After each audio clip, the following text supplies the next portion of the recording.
Hey, what's up, y'all? This is your girl Lady Miz, and today I'm going to be teaching you how to make a cheese platter if you're thinking about having a wine tasting or for any other event that you guys want to have. So let's get into it. The first thing you're going to need, obviously, is a cheese board. This is the foundation of what you have to put everything on.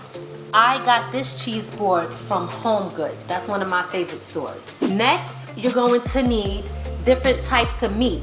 What I have here is buffalo chicken, I have roast beef, and I also have turkey breast. I didn't get any pork because a lot of times some people that don't like pork, they don't want the pork to be close to their food or touching their food.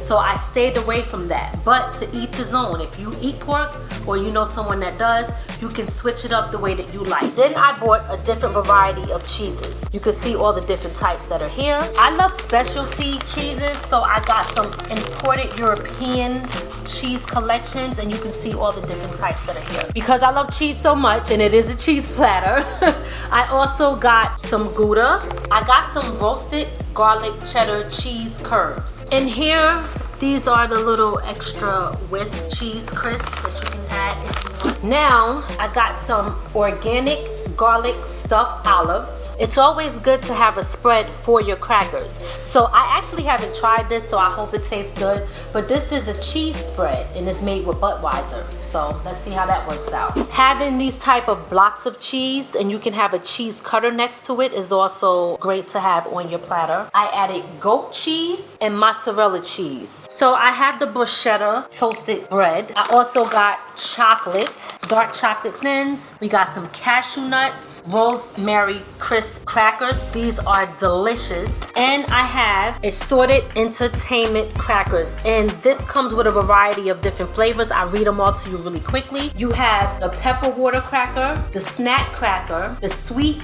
wheat cracker, multi-grain cracker, cracked wheat cracker, and a wheat cracker. So you're getting all different types of flavors or all different type of crackers in this box, which makes it so easy because you don't have to run around looking for different types. I just want to point out again, obviously I'm showing you guys how to make a cheese platter if you're doing a wine tasting.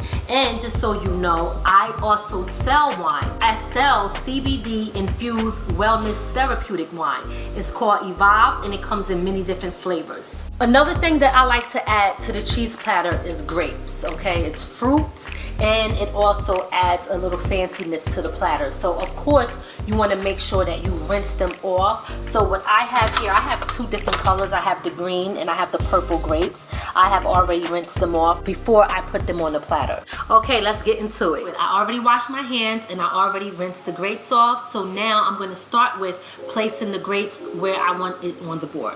And remember, nothing is set in stone, so you can always just kind of play around with it and see where you want them to go. I'm going to place the purple grapes here, and then I'm going to place the green on this end.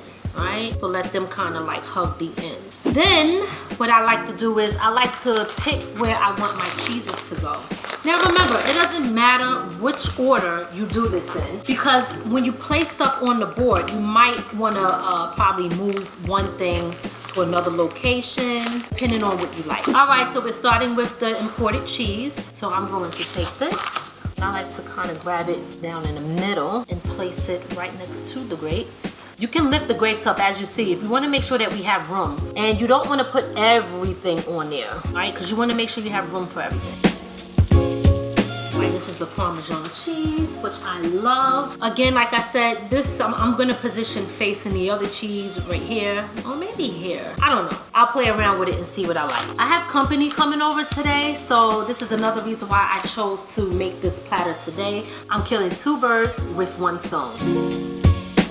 Okay, we already have a Swiss on there, so I'm going to leave that. I'm going to move this over just a tad bit. So now I'm getting the crackers. This is a different assorted entertainment crackers. Now I have to find a spot for this. Just remember that nothing is set in stone. You can always reposition. Keep that in mind. We obviously don't want to put broken crackers on there.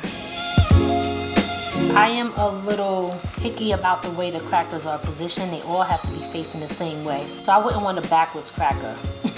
And now what we want to do is, we want some nuts on here, like I said. So I'm going to take a little bit of the nuts. This is the roasted garlic cheddar cheese curds. The Gouda is next. I don't have enough space on here, so I'm just gonna drop it on the board. But if you wanted to put stuff like this in a dish, you can. But I'm saving my dish for the spread. I love Gouda cheese. Oh my God, I love cheese, period. Now I think I'm going to push this. See, you see what I'm saying? How sometimes you gotta reposition things, because I have to have a section for the meat. I'm going to start with the turkey breast. I find this to be difficult because it falls apart. So you gotta try to do the best you can to make it look neat. If I can't roll it, I will fold it. I don't know. Let's see how it comes out. Well, this one is much better. It's stuck together. So I'm gonna fold that up. I'm gonna do 3 and 3 because I can always replace or put more out. You don't want to put everything that you have out unless you know that you're having a really large crowd. For me, if you're picky like me, I normally let people help themselves, but at the end of the night, I normally toss out what is left over because, you know, everyone have already been going through it, so I don't like to keep that. So you want to save some of your meat or whatever you have so that food don't go to waste. You don't have to roll your meat up. If you don't want to. I roll mine up because I feel like it gives me more room on my platter. When it's stringy like that, I try to fold it. That's the best way I can get it to be as neat as possible, and then I will roll it up. Rolling and we rolling and we rolling. What we have left, gotta put the olives on there, okay? Because I love olives.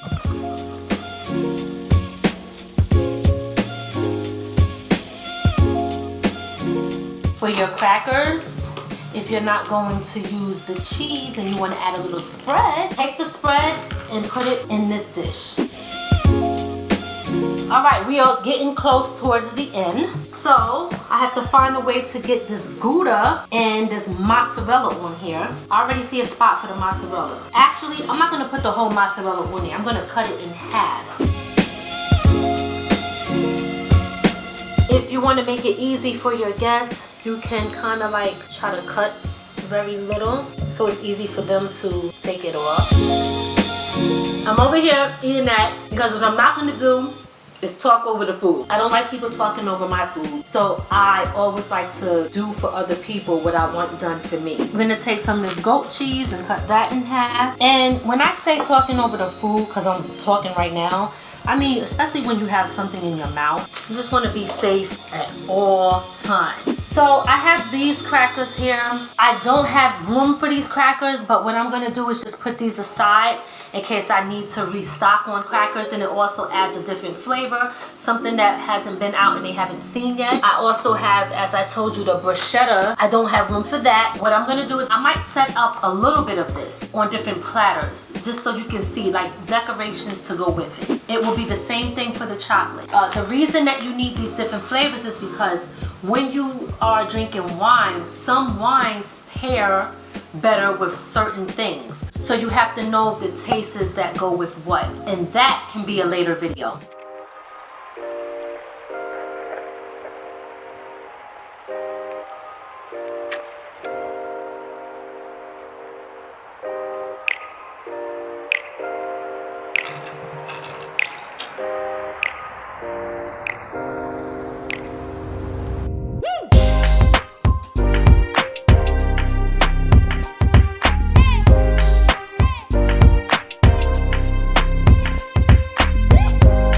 This is the ending result of making your own cheese platter. As you can see, I added a few extra things just in case you want to add a few extra things. I have the shrimp, which gives the fish taste, and that's pretty much it. So I hope you guys enjoyed, and please let me know in the comments below if you tried it yourself. Cheers.